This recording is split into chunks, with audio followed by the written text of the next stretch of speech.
नारद जयंती। महर्षि नारद जयंती के पूर्व राष्ट्रीय स्वयंसेवक संघ के प्रचार विभाग ने आयोजित की संगोष्ठी। 24 मई को आयोजित होगी पूजा अर्चना। बस स्टैंड स्थित नगर पालिका के सभागार में आयोजित संगोष्ठी में शामिल हुए पत्रकार। मुख्य वक्ता के रूप में भोपाल से आए वरिष्ठ पत्रकार शरद द्विवेदी, मेडिकल कॉलेज के अधिष्ठा डॉक्टर मनीष निगम हुए शामिल। शरद स्मृति न्यास एवं राष्ट्रीय स्वयंसेवक संघ के प्रचार विभाग द्वारा आयोजित हुआ कार्यक्रम।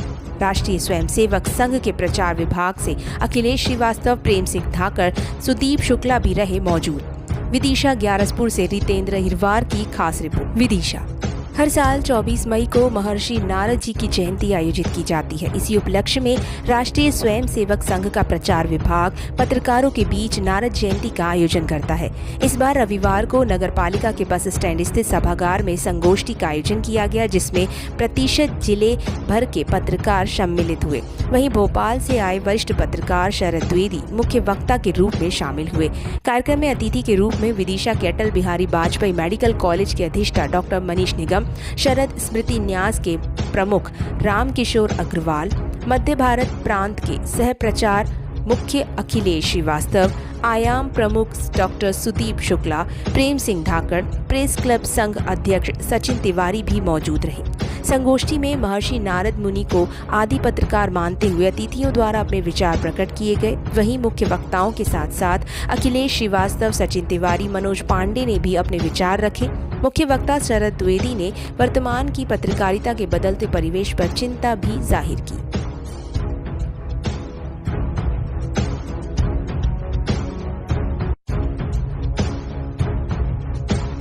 सर, अपना परिचय दें और आज जो आयोजन किया गया उसके बारे में बताएं। मैं शरद द्विवेदी, संपादक, मुख्य संपादक मंथली न्यूज़ मध्य प्रदेश छत्तीसगढ़, और आज विदिशा में आप सबके बीच में शरद स्मृति न्यास की ओर से आयोजित नारद जी की स्मृति के साथ पत्रकारिता की वर्तमान दशा और दिशा पर चिंतन और मनन के लिए यहाँ सम्मान के साथ आमंत्रित किया गया न्यास की तरफ से।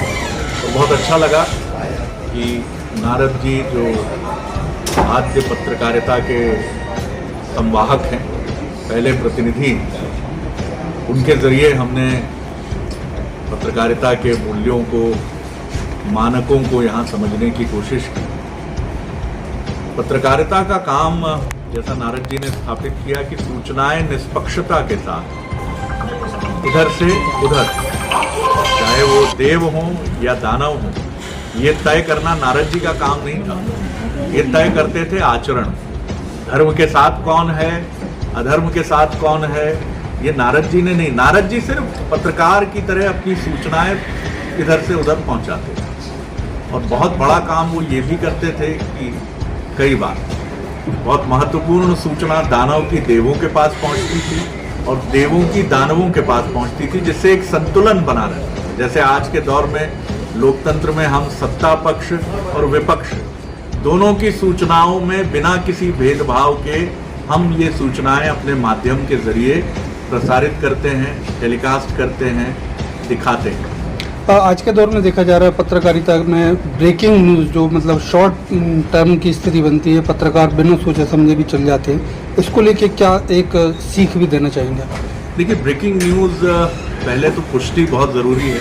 आप जो भी ब्रेक कर रहे हैं, खबर ब्रेक करना यानी एक शब्द है ब्रेकिंग न्यूज़, कि आप किसी नई खबर को पहली बार अपने समाचार माध्यम में, और टेलीविज़न में इस शब्द का सबसे अधिक प्रयोग होता है। ब्रेकिंग न्यूज़ मिल रही है, लेकिन कई बार पुष्टि नहीं होती और इससे बड़ी चुनौतियां बनती हैं। कई बार पैनिक सिंड्रोम होता है कि आपने एक शहर में दो समुदायों के बीच तनाव, और इस तनाव की वजह से निषेधाज्ञा लागू होने के बाद अचानक उस शहर में पैनिक हो जाता है। कलेक्टर का फोन आता है, भाई साहब ऐसा कुछ नहीं है, वो भिड़ गए थे। हाँ, ये सही है कि दो समुदाय थे, लेकिन सब कुछ कंट्रोल में।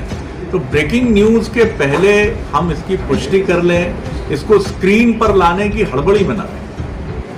सर, जिस प्रकार से देखा जा रहा है कि मीडिया का स्तर बढ़ता जा रहा है और इलेक्ट्रॉनिक मीडिया, प्रिंट मीडिया और अब सोशल मीडिया का जमाना चल रहा है, और कहीं ना कहीं पत्रकारिता को धूमिल करने, अखबार का एक संपादक होता है, टेलीविज़न का एक संपादक होता है, सोशल मीडिया में अभी संपादक नाम की व्यवस्था नहीं है। जिसके हाथ में मोबाइल है वो अपना एक यूट्यूब चैनल शुरू करता है और ये कोई ख़राब बात नहीं है, लेकिन इसके लिए उस ज़िले में, उस तहसील में, उस राज्य में नियामक संस्थाएं बननी चाहिए जो उनका नियंत्रण इस रूप में करें कि वो कोई भी ऐसी किसी चीज़ की तरफ ना जाएं जहां प्रामाणिकता नहीं, जहां विश्वसनीयता नहीं, क्योंकि ये नियंत्रण सिर्फ पत्रकारों को ही करना होगा। सोशल मीडिया पर आरोप लगता है कि वो किसी एक पक्ष को अधिक प्रसारित करता है या कई बार ब्लैकमेलिंग की पत्रकारिता की तरफ जाता है। आखिर इस पर नियंत्रण कौन लगाएगा? पुलिस लगाएगी? प्रशासन लगाएगा?